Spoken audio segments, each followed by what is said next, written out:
Puis je vis un nouveau ciel et une nouvelle terre.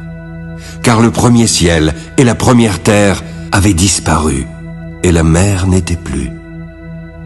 Je vis descendre du ciel, d'auprès de Dieu, la ville sainte, la nouvelle Jérusalem, préparée comme une épouse qui s'est parée pour son époux.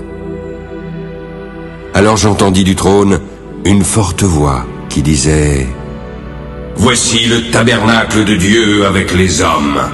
Il habitera avec eux, et ils seront son peuple. Dieu lui-même sera avec eux. Il essuiera toute larme de leurs yeux, et la mort ne sera plus.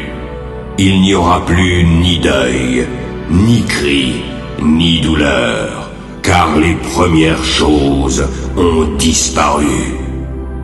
Et celui qui était assis sur le trône dit: Voici, je fais toutes choses nouvelles. Écris, car ces paroles sont certaines et véritables. C'est fait. Je suis l'alpha et l'oméga, le commencement et la fin. À celui qui a soif, je donnerai gratuitement de la source de l'eau de la vie. Celui qui vaincra héritera ces choses. Je serai son Dieu et il sera mon fils. Mais pour les lâches, les incrédules, les abominables, les meurtriers, les impudiques, les enchanteurs, les idolâtres et tous les menteurs, leur part sera dans les temps ardents de feu et de soufre, qui est la seconde mort. Puis, un des 7 anges qui tenait les 7 coupes remplies des 7 derniers fléaux vint et m'adressa la parole en disant: Viens, je te montrerai l'épouse, la femme de l'agneau. Il me transporta alors en esprit sur une grande et haute montagne. Il me montra la ville sainte, Jérusalem, qui descendait du ciel d'auprès de Dieu, ayant la gloire de Dieu. Son éclat était semblable à celui d'une pierre très précieuse, d'une pierre de jaspe transparente comme du cristal. Elle avait une grande et haute muraille. Elle avait 12 portes. Sur les portes, 12 anges et des noms écrits, ceux des 12 tribus des fils d'Israël. À l'Orient, 3 portes, au Nord, 3 portes, au Midi, 3 portes, et à l'Occident, 3 portes. La muraille de la ville avait 12 fondements. Sur chacun d'eux, les 12 noms des 12 apôtres de l'agneau. Celui qui me parlait avait pour mesure un roseau d'or, afin de mesurer la ville, ses portes et sa muraille.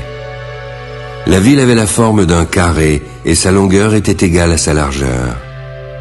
Il mesura la ville avec le roseau, et trouva 12 000 stades. La longueur, la largeur et la hauteur en étaient égales.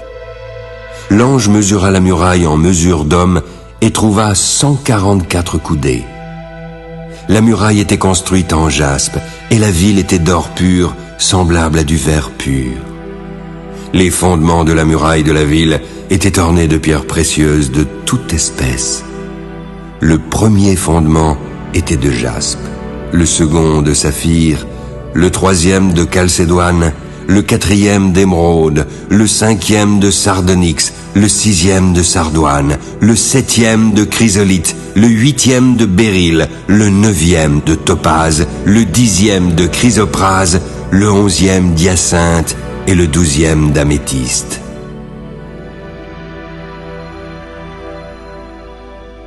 Les 12 portes étaient 12 perles. Chaque porte était d'une seule perle. La place de la ville était d'or pur, comme du verre transparent. Je ne vis point de temple dans la ville, car le Seigneur Dieu Tout-Puissant est son temple, ainsi que l'agneau. La ville n'a besoin ni du soleil ni de la lune pour l'éclairer, car la gloire de Dieu l'éclaire, et l'agneau est son flambeau.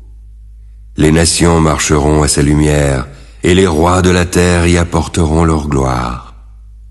Ses portes ne se fermeront point le jour, car là, il n'y aura point de nuit. On y apportera la gloire et l'honneur des nations. Il n'entrera chez elle rien de souillé.